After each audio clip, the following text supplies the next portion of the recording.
One new area is financing opportunities to encourage energy efficiency in the home or in the business. And that's really important because some of the most significant barriers to energy efficiency, why we don't see more of it just on its own, is because it requires upfront cost. Most of us don't have $1,000 to spend on a major retrofit project in your home, for example. So it's an upfront cost and information. And we also don't necessarily have the capability to do those projects on our own. So it's providing financing and information, and that's how state policy really comes into play. And the financing side of it, we're seeing some interesting ways to allow financing on property taxes. So this is called property assessed clean energy. Provide financing to a homeowner to provide that upfront cost and pay that back over a number of years.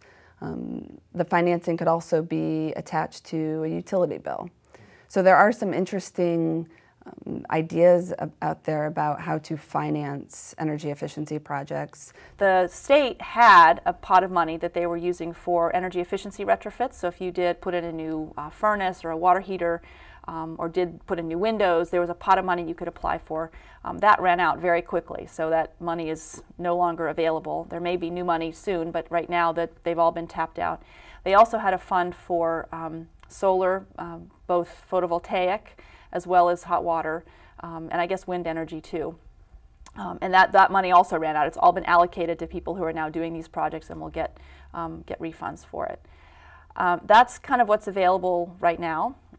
There is money to be saved. If you can make the initial investment, there's obviously payback because you'll be spending less money on your utility bills, which is a very good thing. There are other financing mechanisms available.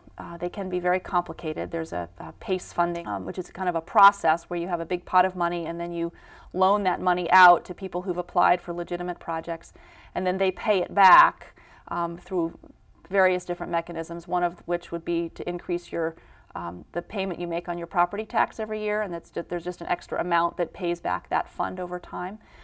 That way the retrofit money stays with the property. If you were to sell your house after putting in $10,000 worth of new windows, then the new owner has to assume that either you pay it off when you sell it, which is one way to do it, or you would pay it back through, the new owner would pay it back for whatever the period of time is that it would take.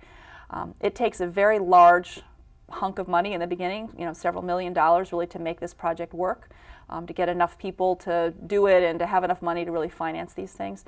And that's the rub, is where does that initial pot of money come from? You can float a bond and do it that way. There's some risks with that. You can get a big grant and do it that way. Some folks will put the money up ahead of time and then you pay them back through a different mechanism, but that is another way to do it. The county government has done that kind of thing on big buildings, on our jail and on the jail, I guess, and the courts building. There's a company that financed those initial retrofits, and then we pay them back based on the savings in our utility bills over the course of 10 or 15 years. But those projects have to be pretty big to make that worthwhile. So we're looking at different ways to do that. We offered a few free energy audits, which were snapped up very quickly early on in the AIR program. We'd love to do that again, but we don't have the initial money to do that. So we're looking at different ways to try to help people jumpstart this process so that we can keep it going.